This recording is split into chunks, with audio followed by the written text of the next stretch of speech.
ආයුබෝවන් ඔයාලට මම අද ඔයාලට ගෙනාවේ සාම්ප්‍රදායික ඉන්දියානු කෑමක්. ඉතින් හරිම ලේසියට හරිම පුංචි වෙලාවකදී ඔයාලට මේ විදිහට හදන්න පුළුවන්.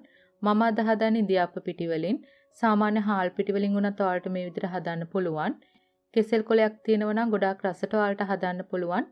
කෙසෙල් කොලයක් නැති අයට පාච්මන්ට් කොලයක් පාවිච්චි කරන්නත් පුළුවන්.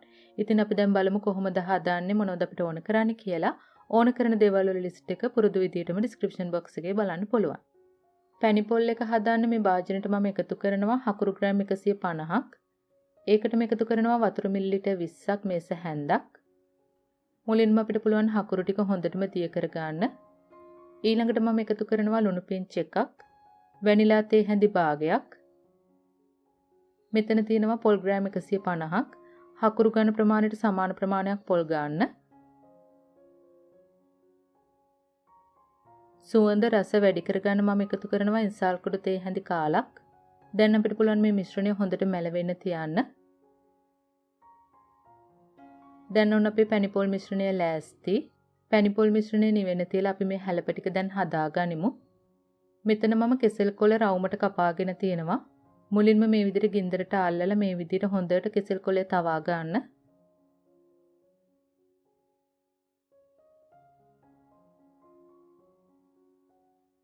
ඊළඟට මෙතන මම අරගෙන තිනවා ඉන්දියාප්ප පිටි කෝප්පයක්, ලුණු කුඩු ටිකක්. දැන් අපිට පුළුවන් වතුර ටික ටික දාලා මිශ්‍රණය හදා ගන්න. ඉන්දියාප්ප පිටි මිශ්‍රණයේ පදමට මේ විදිහට හදා ගන්න. ඔයාලා ඉන්දියාප්ප පිටි ගන්නවා නම් ඒ ඉන්දියාප්ප පිටි පැකට් එකේ තියෙනවා උණු වතුරෙන්ද ඇල් වතුරෙන්ද අනන්න ඕන කියලා. ඒ උපදෙස් අනුව ඔයාලට පුළුවන් මේ විදිහට මිශ්‍රණය හදා ගන්න.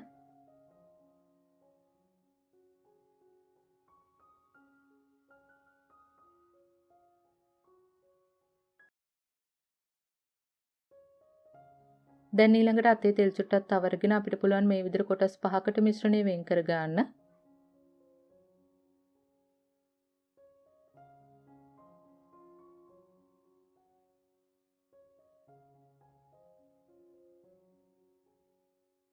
දැන් අපි කලින් තවාගත්ත කෙසෙල් කොලයක් උඩ මේ විදිහට තෙල් චුට්ටක් තවරන්න.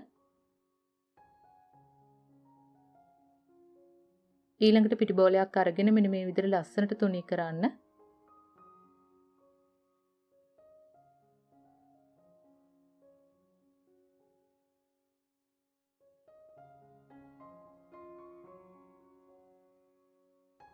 දැන් අපිට පුළුවන් කලින් හදාගත්ත පැණිපොල් චුට්ටක් මැදට තියලා හැලප එකක් වගේ නවා ගන්න.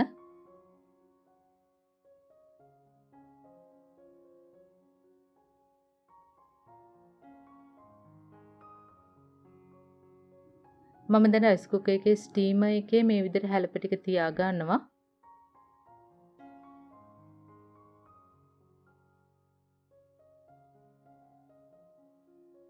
ඔයාලා මේක විනාඩි 10ක් 15ක් විතර ස්ටීම් කරන්න. ස්ටීම් කළාට පස්සේ මෙන්න මේ වගේ රසම රස කෑමක් තමයි එන්නේ. පොල් පැණි පිරුණු පැණි බේරෙන රසම රස කෑමක්.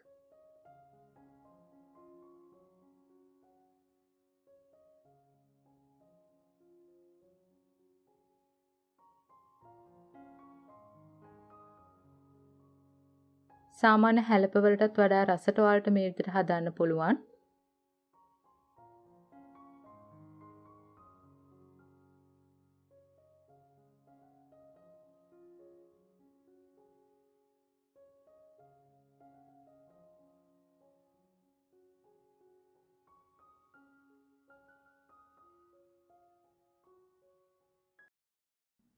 හවස තේ වෙලාවට වගේම දරුවන්ගේ ලන්ච් බොක්ස් එකටත් හොඳටම ගැලපෙනවා. ඉතින් පුංචි දරුවෝ ඉන්නව නම් එයාලා රස කර කර කාවේ. ඉතින් ඔයාලත් මේ විදිහට හදලා බලන්න. මේ වීඩියෝ එක ගැන ඔයාලට තියෙන අදහස් පහලින් කමෙන්ට් එකක් දාන්න. අපි ආයෙත් මේ වගේම රසබර වීඩියෝ එකකින් හමු වෙමු. එතකන් ඔයාලට සුබ දවසක්. ස්තුතියි.